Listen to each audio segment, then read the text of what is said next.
this computer since I've got enough gigabytes running on video that I have saved on my computer. So that'll be good. Okay, cool.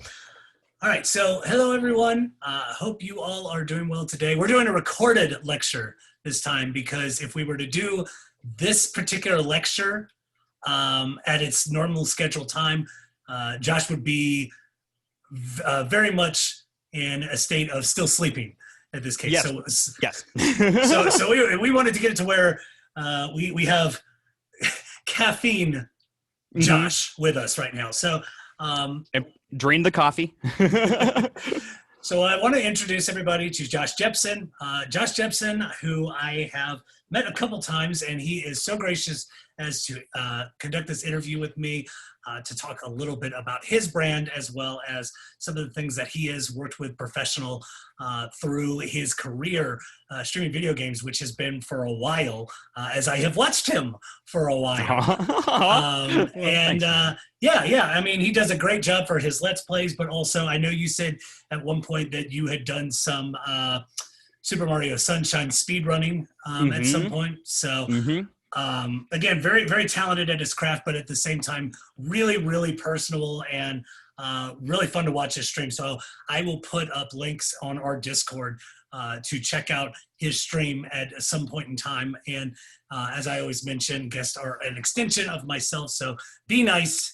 Not that you would have to worry about that because Josh is a terrific person. So let's welcome him. Man. Hi, Josh. How are you doing? Likewise. Also, thanks for having me. This is awesome. I appreciate you bringing me on to talk about whatever we're talking about today because it's going to be a lot of fun, and I'm excited about just chatting with you because you when I met you at PAX was it last year that I met you for the first time at PAX? That was the first time that we actually face to face met. Yeah. Because I had been to one of your panels at PAX before. Yes. And loved it, and I'm excited to be here. Yeah, that was interesting of talking to Psych of Zelda, and you were in the audience and you followed me on Twitter, and I'm like, I know who this person is. Usually when people follow me on Twitter, I don't know who they are. But I'm like, wow, feeling like a big deal. I'm just kidding. All right, so Josh, please. That makes me feel really good. Yes, yeah, exactly. So tell me a little bit about yourself and how you got started in your career, because you didn't start in streaming. No, and I've been doing it for a while now. When I was a young lad of 17. Once upon a time, YouTube would have been at that time 3 years old. Yeah, it would have been about 3 or 4 years old. And I would have been. That would have been my start. I started on YouTube making various gaming videos. It was a variety at first. It was all kinds of things, Pokemon and Nintendo mainly focused, which I still do today. And it's been gaming focused pretty much for the entirety of my career. But starting, I actually wanted to do vlogs and shorts and scripted stuff. Believe it or not, which I don't talk about very often, actually. I wanted to do scripted stuff at first, and I started doing that on the channel that I currently use on YouTube. Started off as a sketch channel. Really? Yes. Was there any inspiration for that? Was there somebody aspirational that you saw? Yeah. Have you ever heard of Corey Williams? Mr. C? Yeah. SMP Films. Right. Yeah. He was my original YouTube inspiration. And if you go back and look at some of the older SMP Films videos from a decade ago, I was probably watching those and being inspired by them. I remember those, yeah. Well, there you go. That is something I did not know. It's wild. And so I started one of the first things I do, one of the first videos I remember making for that channel was it was Mario Kart sketch for Mario Kart Wii.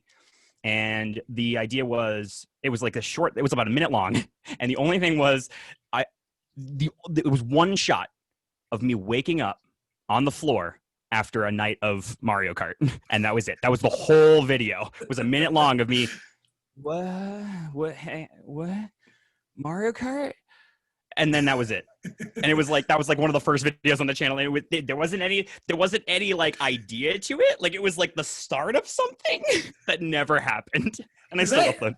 I feel like I remember when I watched you for the first time was around like 2008, 2009, and you were doing Let's Play Rayman 2 Mm-hmm. videos, which was like a relic from my, what, I guess, would it be high school? No, probably more middle school for me, of, and had a lot of nostalgia for me. And so I think I just randomly searched and I saw you.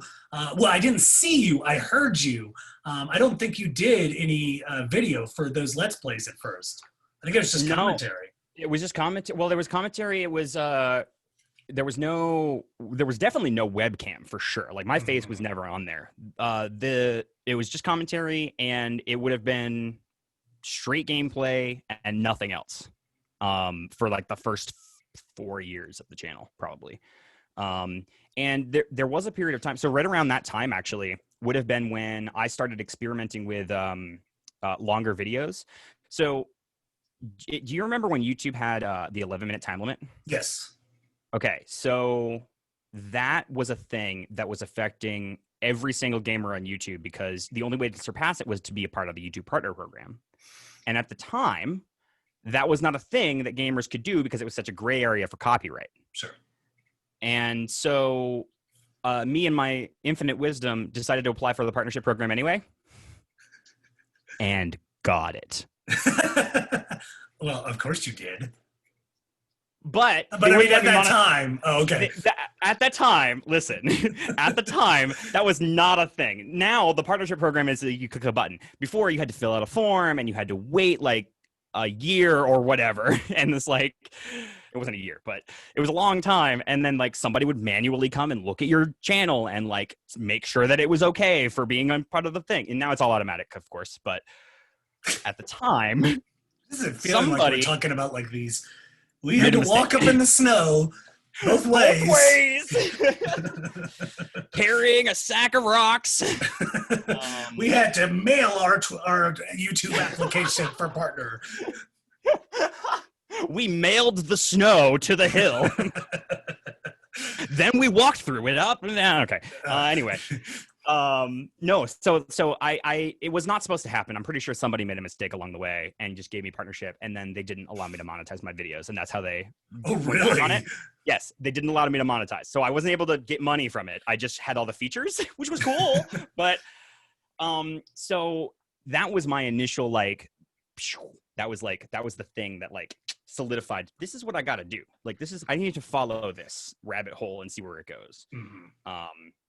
Yeah, and that was the very, very, very start. And I guess, and then after that, it was like YouTube networks started becoming a thing, and then gaming could be monetized. And I mean, this is kind of the history of like you are now part of Twitch Partner Program. Yes, as well. I mean, you do this for a living. Yeah, and have done for a decade. Yeah, and so can you go a little bit into that in terms of like what is the focus of your stream and what was that moment of, I'm going to do this for a living. This is going to be my career. And the fact that you've done it for so long, I mean, 10 years. Yesterday. Yeah, well, but I mean, how many people will sit there and go, I have been partner, but at the same time, might not have this career in a year. The fact that you've done it for 10 years is huge, right? I mean, I refused. In fact, I sneered at calling it a career. I even did the quotes thing earlier. The air quotes, I can edit that out in post. Edit out the quotes. Yeah. Yeah. It's not a thing that mm-hmm. It's yeah. I forgot what I was going to say next, but no, but I mean, getting into like, again, the focus of your stream and making this what you do. Well, what are the things that you do? Well, I mean, so for me, the focus is never been on necessarily specifically the video game aspect of it, even though that is clearly the driving force. Mm-hmm. The driving force, the reason I do it is for the interaction with the community. And I always said this, and you can probably find it in some old commentary somewhere. That's one of the brilliant things about doing it for so long. But I used to say that one of the things that I loved about the channel was that it felt like somebody just sat down on the couch next to me and was like watching me play a game. And that's kind of the feeling that I wanted to convey through the commentary and through the videos was, you're just coming to hang out with me while we play video games. And with live streaming getting better and better and better and Twitch becoming more of a thing, now it's all real time. Whereas before it was like, I have to wait. I play the game and edit it, upload it, and wait a day. And then I get the comment and then I respond to it. And now it's all happening at once. And I love that. I love that so much. Given of how much I know about editing, that is a horribly tedious process. Yes. Which, you know, if you love it, then it can be a lot of fun. But it is also, if you're a perfectionist, it gets frustrating very, very quickly. That's my issue. That's my issue. I like editing a lot, actually, but yeah, I always just put way too much in. Mm-hmm. Yeah, so having that, what did you start with when you started live streaming? So the first thing I did was start with what specifically? So, I mean, fostering something from YouTube to Twitch, and again, you know, having that kind of identity as being somebody that is a YouTube partner, and then moving away, maybe not necessarily away from it, because you still do stuff on YouTube. I kind of did. I moved away from YouTube for a bit, but I would say that I kind of came back, you know, in like piecemeal, like little by little here and there. So, but in that case, it's like, what did you start playing? How did you identify yourself when you got on Twitch? Because, yeah.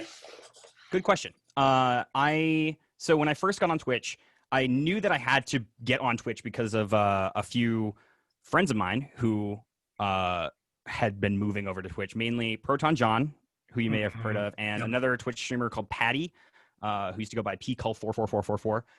Shout out to that guy. I love that dude. He's absolutely hilarious and one of my earliest Twitch friends who moved from YouTube to Twitch. So I had these two guys as my initial inspirations. And early on, I took a lot of cues from them to help, you know, get my channel started. Mainly like things like the hilarious meme alerts that go off for like the donations and stuff that people do to support the channel. And it's people come to the Twitch channel and they donate the thing and makes a funny sound and everybody laughs and it's a good time and there's a bit and it's comedy. And that's something that I've always valued about YouTube is just this is the I get to stand up in front of a bunch of people and be dumb. And now I get to stand up in front of a bunch of people and be dumb in real time. So that was a no-brainer for me. So I just knew I had to make it work somehow. And so the first thing I did when I moved over to YouTube you moved over to Twitch from YouTube, was think about what my most successful things on YouTube were when I first started. And one of the games that always came to mind was Ocarina of Time, of course. Zelda sells. Zelda in general is just the pinnacle of video games, in my opinion. Yeah, exactly.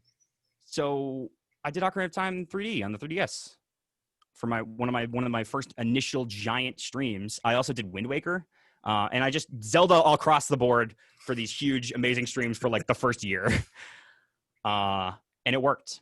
And everybody loved it. And, you know, it was after that, it was like this for a few years, but fluctuating constantly. But for the most part, everybody from the YouTube channel that cared enough about continuing to watch me for years after that came with me to the Twitch channel. And so I'm just very grateful for that because I didn't have to start at zero on Twitch, you know? So I'm very grateful for the people that followed me over there to come and hang out with me, you know? And that's just it. Like, how many people did follow you over? Did you have a big collection, or was it still kind of starting from scratch? It was still kind of starting from scratch. It was pretty much basically, you know, when I was first doing it, it was like, it was big because the YouTube channel was still doing really well. But as the YouTube channel sort of waned over the years and I wasn't really focusing too much on it and the viewership started going down and they changed a lot of things over there on YouTube, you know, that the Twitch stream started doing actually less, like getting less viewership overall because I was doing both. When I stopped doing both, the Twitch kind of went down a little bit. So that's no secret. Every Twitch streamer and YouTuber in the world does both. So that's the secret. There it is. It's not a secret anymore. It was for like a couple of years there though, when people were starting to figure it out. But now everybody's at home and they're all figuring out the secrets. And so all the It's good. It seems like such a baptism by fire on doing it because, and I'm barely speaking to any experience with it because, I work with it as kind of a marketing director and I see a lot of the and stuff, but I do stream a little bit. And it is one of those things that it's like, I know what that pain is like of having 0 people in and, I'm just talking to myself. It is one of the most daunting things I've ever had to deal with. And I majored to start off with in theater. Like that was my start in my collegiate career. Really? Yeah. I was going to awesome. be performing arts and I loved it. I loved doing it in high school. So, and I talk to myself all the time in general. So I figured, this is like a perfect fit. And meanwhile, I'm like, what do I say? What do I do? I am not that interesting.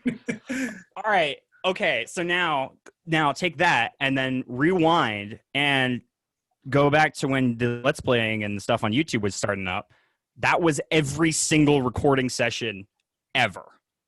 There were 0 people in front of me when I said words into the video game microphone. Because I always sat there like, Game Grumps was always really big to start off with a lot of this Let's Play stuff. And it always was kind of interesting of how that got started. And now it's so commonplace with, again, what we know in Twitch. So the question with that, though, in terms of like bringing audience members over, a lot of people don't have that. And a lot of people are, again, what was it? Like in March, there were 7.5 million people that were starting streaming. It's gone down significantly. Jeez. I think, to a point where I think it's around 4.5 million that are doing it now. That's a lot of people, right? And there's a lot of media clutter. What is the best way for you that you've noticed in terms of fostering an active and engaged audience? And that can be on stream, off stream, on or off stream, on and off stream. The number one, and this is for every single content creator out there, YouTube, Twitch, Facebook, Twitter, get a Discord. Get a Discord server. That's the one. I mean, that's it. Like the last 4 or 5 years, however long, really as long as Discord has existed, that has been my primary way of connecting with my audience. Not YouTube, not Twitch. Like those are great for the content, but connecting and chatting and talking to people directly, that all happens in the Discord server. So it seems a lot more of the downtime between streams is the most important time. Yeah, it's so important. And just interacting with people in, on social media and stuff as you're kind of going and if you encouraging people to be creative too. That's another thing that I found really works is I opened up an art channel in my Discord for people to just post whatever, you could join for free and then post your art and share whatever you're making with everybody in the Discord. And usually people are there at any given time to say, hey, that's a cool freaking piece of art you did there. And that just makes people feel good. It makes me feel good to post my art in my own Discord server. It makes me feel good to post photos there to the community that cares about, each other instead of just randomly to social media where anybody can, comment on your face. And it's that's great, but why don't you just share it with your friends in the Discord server? Yeah. That's my opinion. That just seems so important as far as Discord is concerned, and something that we talked about because one of the best pieces of advice I got, and I'd love to hear your thoughts on it, was for the most part people don't schedule themselves around your stream. So making sure that they know that you're there and making sure they know that this is when it's going to happen. They'll make time, but for the most part, it's not something that this, especially this person that's doing maybe 1 or 2 things a week, I'm not actively scheduling things around it. So having that Discord seems that much more important because of it. Yes. And it's great for notifications because we're all familiar with YouTube's shoddy notification system, and we're all familiar with, Twitch didn't give me the notification until an hour later. Oh, I know. Discord, gosh. Discord, I'm literally doing manual announcements at you when it starts. So there it is. It's not going to mess up because I'm doing it and I'm not relying on the system to figure it out for me. That's one thing specifically for the notifications, because I've had so many complaints about that over the years. But just in general, like keeping up with people and knowing what getting to know your audience on a deeper level is so important, because then you can have conversations with them, right? Like, especially with the live streams, that's so important, is you're having conversations constantly with chat. That's what it is, Some Twitch streamers prefer to not necessarily engage with chat as much, especially if they have a really quick chat, like a large following, and their chat is too fast or whatever. But for me, I value that interaction so heavily. Mm-hmm. So yeah, it's something that I've noticed in terms of when I go on your stream.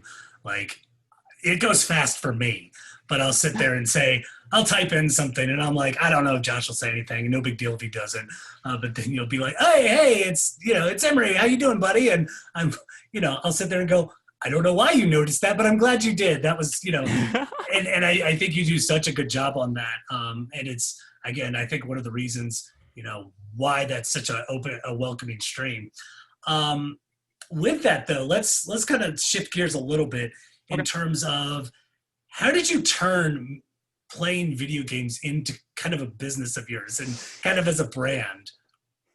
Yeah. That may be a loaded question, but that is a question that has a different answer depending on the year.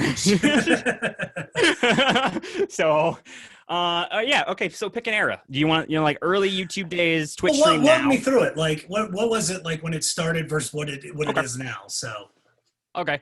So when it first started,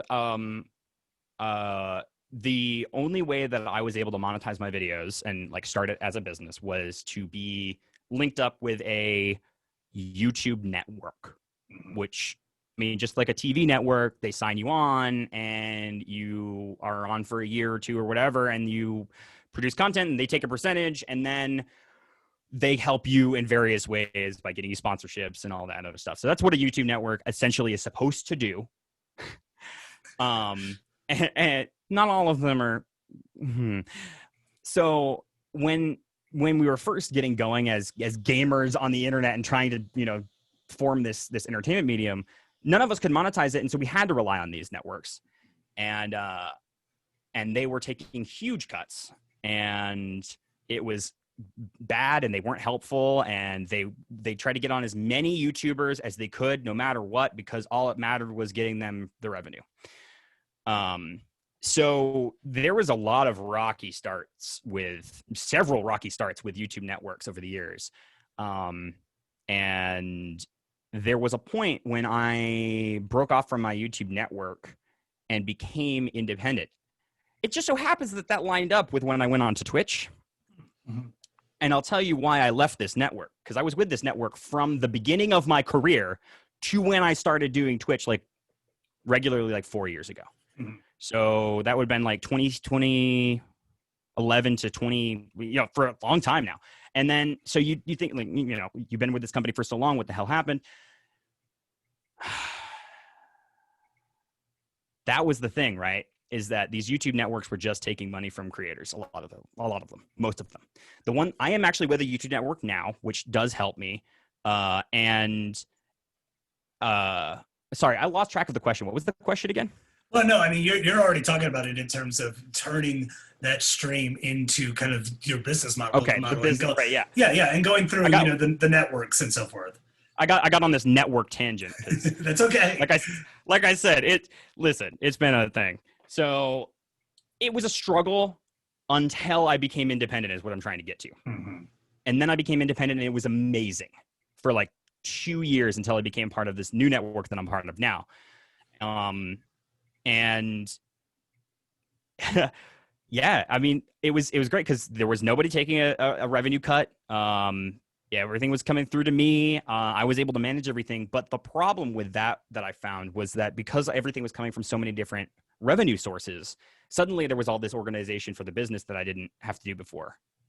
Okay. Right? That I didn't even think about, because all that came through one revenue source through my YouTube network, all the sponsorships, all the this and that and the other thing. There was a few other side things, but they were not my main thing, And as soon as I started doing Twitch and I had that coming in as a revenue source, and as soon as I, kind of like stopped doing the network thing and I was doing, I was just doing YouTube and Twitch, and everything was working really great in harmony. It was, I mean, it was good for a bit there. And then YouTube, the biggest hurdle I think over the years was watching YouTube make so many mistakes with the platform. That was the biggest hurdle for me personally.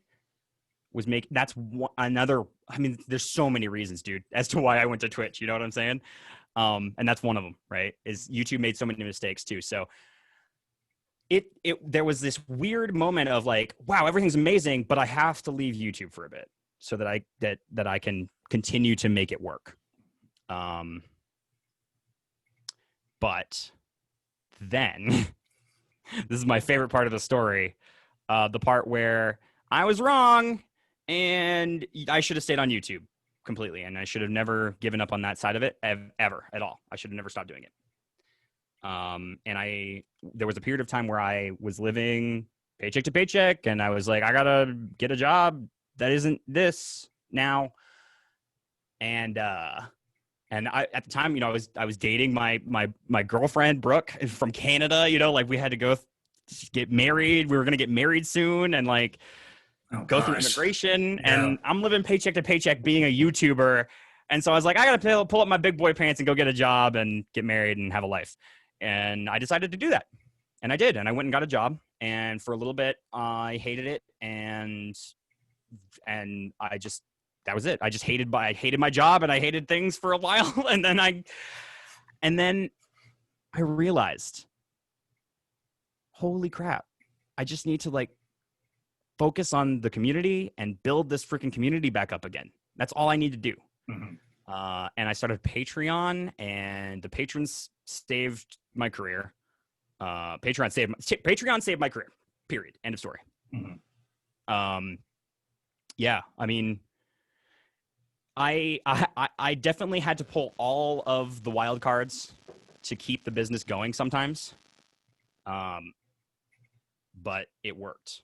Yeah. And I'm still here. In fact, I'm actually at this point now, I am more happy with my content and my channels and my business and everything than I have in the entire history of the career. That's wonderful. I am very happy to hear that. Thanks, man. That's especially going through that whole story. Yeah. That was a long-winded story to tell you. No, but that's, you know, you were right about it being a loaded question, by the way. No, but I think that's one of the biggest things of, you know, knowing what you're getting into when you get started. Yes. And I know that we have several people that they're like, I want to consider making this my living. Which I want to encourage that, but I also want to be like, you got to know what you're getting into when you get into it, because there's just so much between the lines that I wasn't aware of. Everybody I talked to said they weren't aware of. They were like, I was just shooting in the dark for the longest time. And now that and they're like, even still, I don't know half of the time what I'm doing, but it's becoming to a point where I've got a grasp on certain things, but it is still something that they were like, if I would have start over, I would have done this and this and this and this and this and this differently. Yeah. And you know, one of the things too is over the years, so much changes so quickly that what you have to do and what you need to look out for changes every day. Yeah. So it really is just paying attention more than anything, right. rather than knowing specific things. It's just paying attention and learning from other people and other creators. So a couple things in terms of your business in particular. One, because, you know, Patreon can't be expressed enough of the benefits that it can bring to you, especially of like individual users creating content and having people donate to that. I don't want to go like into the specifics of what your incentives are, but how do you bring a community to say like to donate money and bring them into that process? Through something like Patreon or subbing in this case? Honesty. Just be honest with everybody all the time. Just say, hey, look, this is what I do. People have said that I am entertaining. If you want to watch and be entertained by me, it's free, but otherwise you can pay money to keep it going. And that's essentially it. Yeah, that's it. It's super, super basic, but that's my most recent version of that philosophy. It essentially is community and people focused, and just be friendly and be nice and be a good person and be honest, and just all the qualities that you would want in a friend or like a family member or any person you interact with. Just be that, and people are much more like, not for I guess not for necessarily directly for the money side of it, because I don't think so deeply about the money. I don't think so deeply about the money when I think about getting people to pay for the content, because I never want it to be a thing where people feel they need to pay. So I always express that. I'm like, you never need to pay. If you need to take care of yourself, you take care of yourself before you take care of my channel and what I'm doing here. There's a lot of people that are out there helping out the channel, and I'm very, very conscious of that. Not everybody can financially support the channel, so offering free ways to support the channel is another great way as well. Like encouraging people to share the streams or share the videos, or just leave comments or ask questions. Like interaction is another form of supporting the channel. It's how you get more people to come see the channel, and those people may also have the funds that they want to put towards supporting the entertainment. Sure. Yeah. It seems like we've got a restaurant in our community that has kind of a business model of you can pay what you want. And they were like, there are some people that don't have those funds, and so they get a free meal. And then there are people that do have funds and they want to keep the restaurant supported, so they pay 3 times what the meal is worth. Wow. And the business is still around, and they've been doing very, very well. And I'm like, that's kind of a cool business model that wouldn't. I mean, it seems like there's some comparison there as to how you're mentioning your particular stream and that business model. So I like that. I like that a lot. So let's go a little bit different in terms of if you've ever been approached by a brand or an organization about sponsorship to sell a product or a service. Can you, and again, you don't have to mention any brand specifically, but what is that like? Do you want me to mention brands? You don't have to. Okay, that is completely up to you. So I plan on putting this on my YouTube channel. So not that I have like many followers or anything. So you do what you're comfortable with. Okay, so I have been approached by many companies, usually video game companies, about all kinds of sponsorships over the years. Some good, some bad. Most of the video game ones were good, but not all of them. The main one that I had for many years was the partnership that I had with Nintendo, because I was part of their brand ambassador program, which they no longer have. But essentially what they did was, they would sign you on and they would send you just a bunch of free stuff. Usually at first it was without even asking. So sponsors, don't do this. Don't just send random shit to people's store and expect them to promote it on their YouTube channel, because they won't. Even if they like it, they probably won't, because you sent them some random shit they didn't expect. Anyway, Nintendo would send me all kinds of games that I did not want to play. And so eventually they just kicked me out of the partner program, the ambassador program, because I wasn't keeping up with all their sponsor things. But also, that wasn't the point. Anyway, my point is, at the end of the day, I'm getting off on a tangent again. So I've been approached by a few different companies, usually video game companies. The biggest, yeah.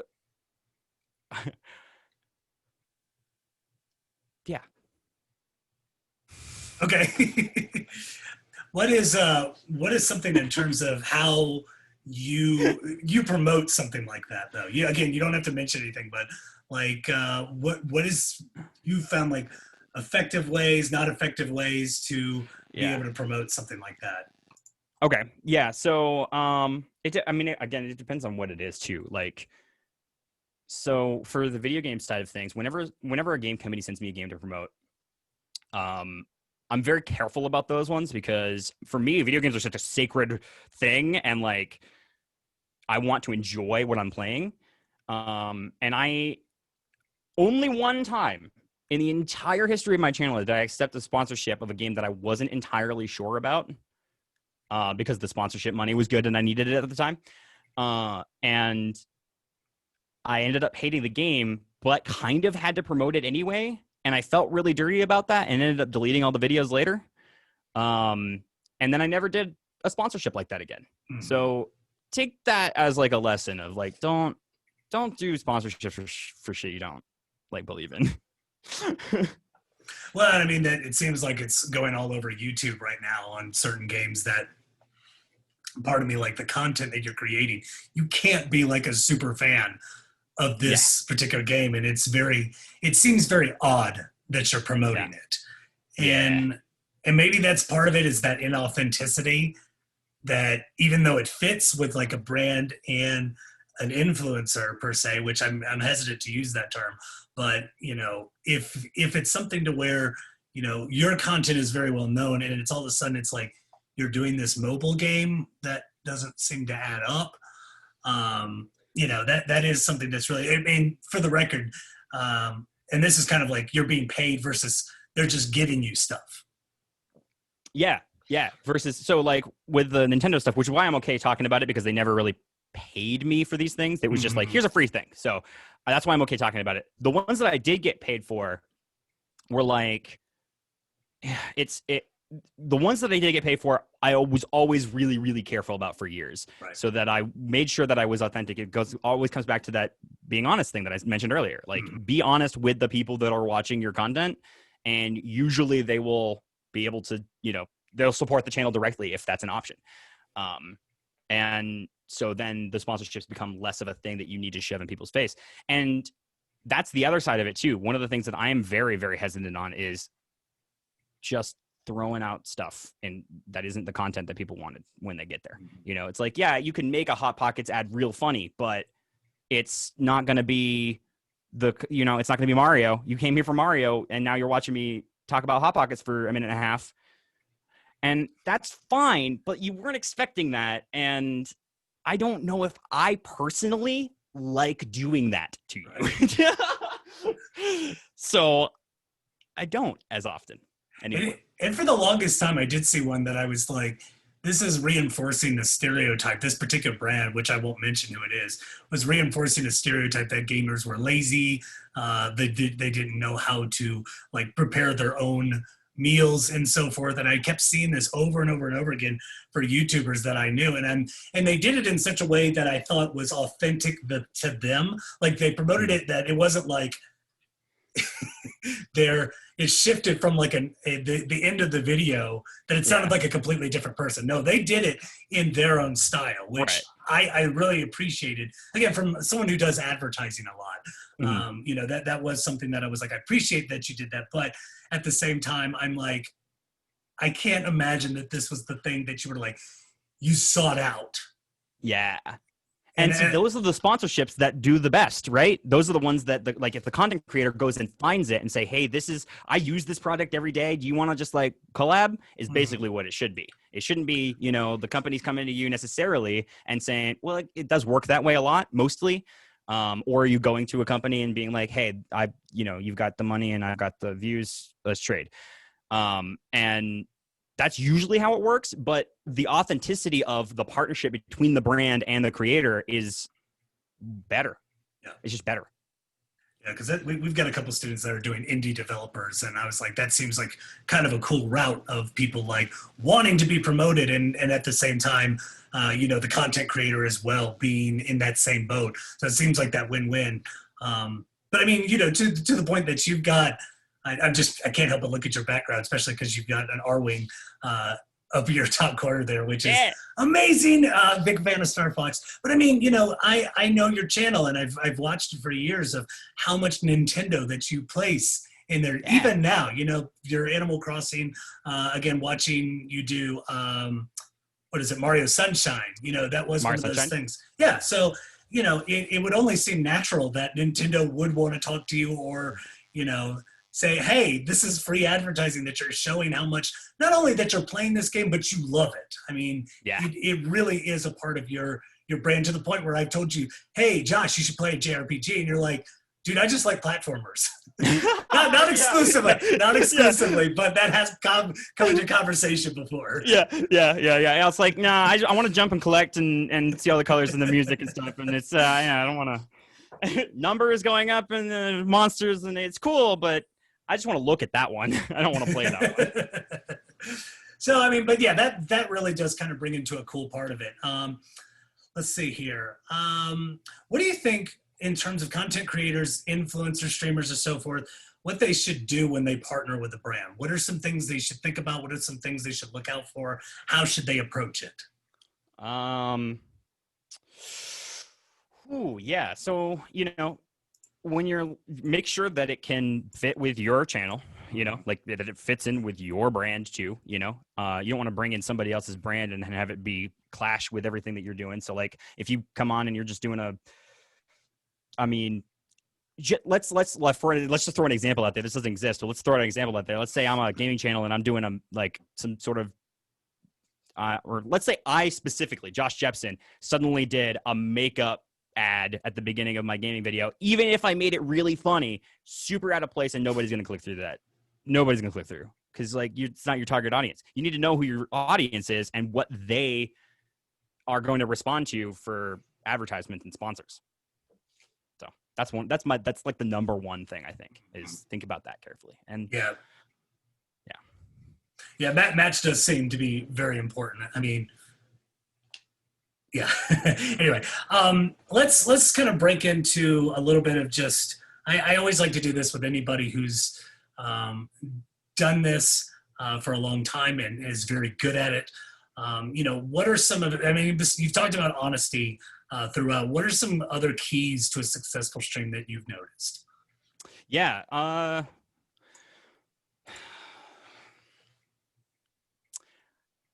Wow. Because it depends on you as a personality. So if you are a much more calm person and you're not super loud and you're not really bombastic and like comedic in the same sense as like, something you'd see on like a top YouTube channel or something, very in your face, very like quick talking and snap, kind of how I talk on my streams, way too fast. I got two things confused there. Hang on. It depends on the personality. So like for speedrunning, okay, let me use speedrunning as an example because I've dabbled in that and the entertainment side of that. I find that most speedrunners, because they are so focused on the video game, the entertainment does not come from the person themselves speaking as much as how good they are at this game and what they do in the game. Whereas for me, I'm not good at the game, and so that's part of the funny, but also I talk a lot, which is not a thing that speedrunners even have to do necessarily. Some of them do, and they do really good at doing that, and I'm very impressed by people who can play the game, talk, and be good at it. It's so weird, though. I'm sorry if I'm interrupting. No, you're good. For watching GDQ for years, and GDQ has always been something that I looked forward to on Twitch, partly of how I found out about Twitch in the first place.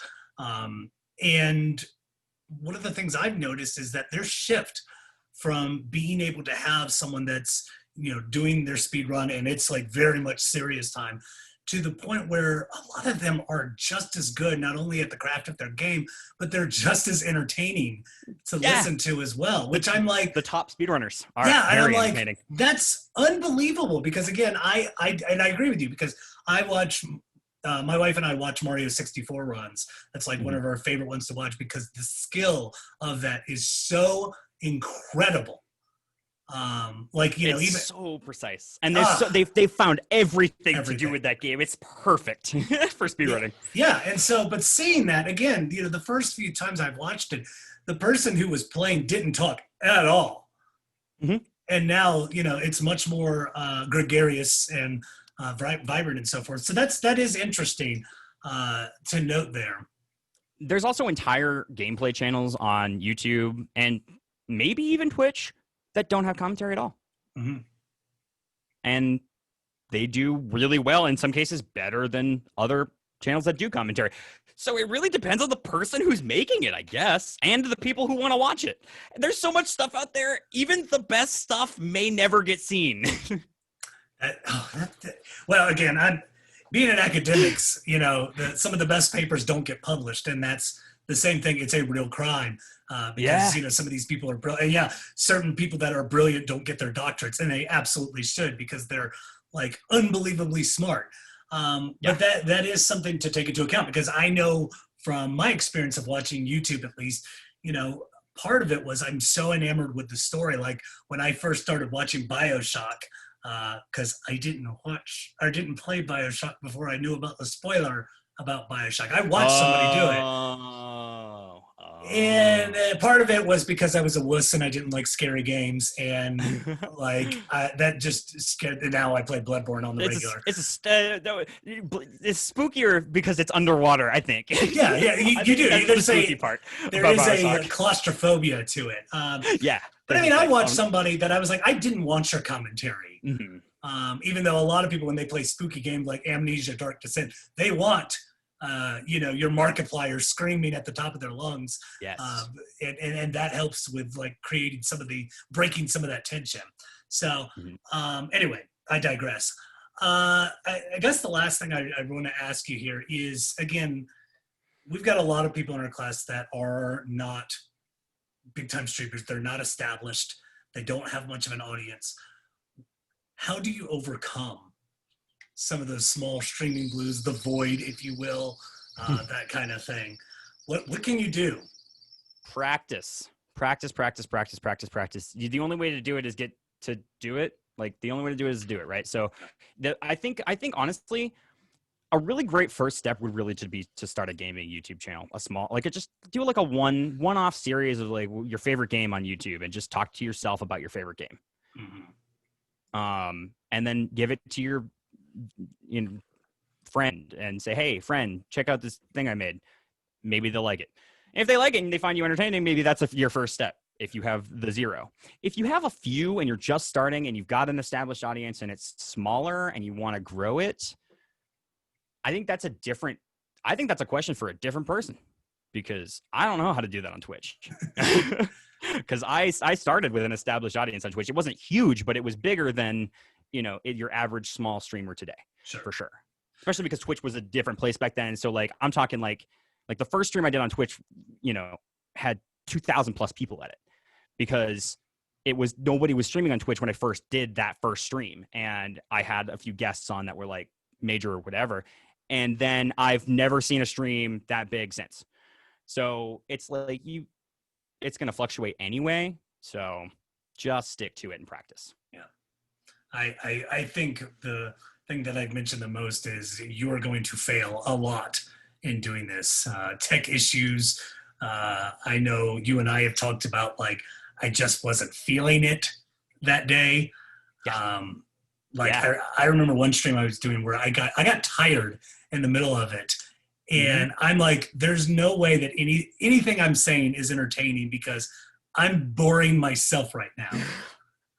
That's when when you're boring yourself, you're like, why am I even doing this? Which my community was super sweet, and they were like, no, you were great. And, we had a lot of fun. I'm like, there's no possible way. None. And again, I taught for 12 years. I know when I sound boring. I know some nonverbal cues when students are engaged versus bored out of their mind. So, I've been there, and I've heard me talk ad nauseum.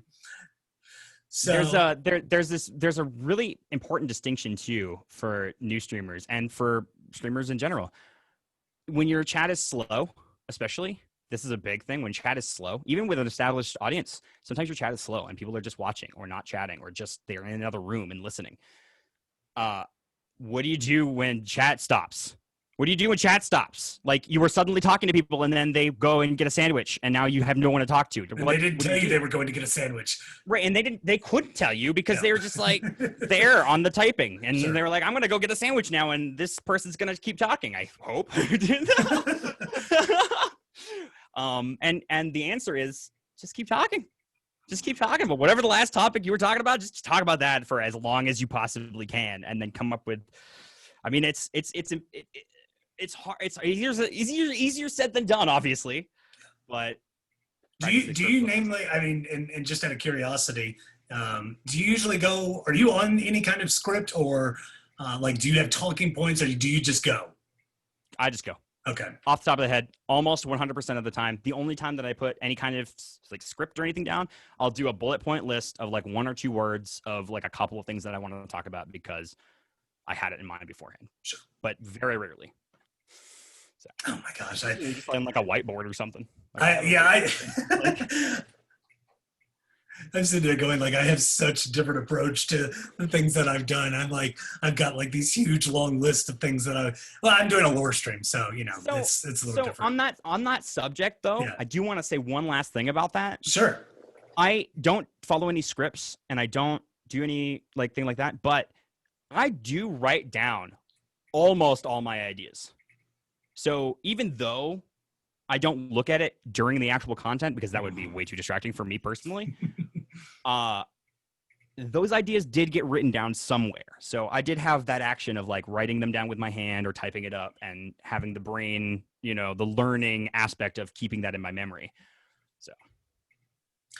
Well, I always like that of being able to write down your ideas, making corrections when you've done something that you were like, this went really well, or this went over not so well, and so forth. So that's really all I had for questions. So I, first and foremost, really want to appreciate all the advice that you've given. And, it's just always a pleasure to talk to you, man. And hopefully that helps somebody somewhere. I am sure it will. And I am going to stop recording.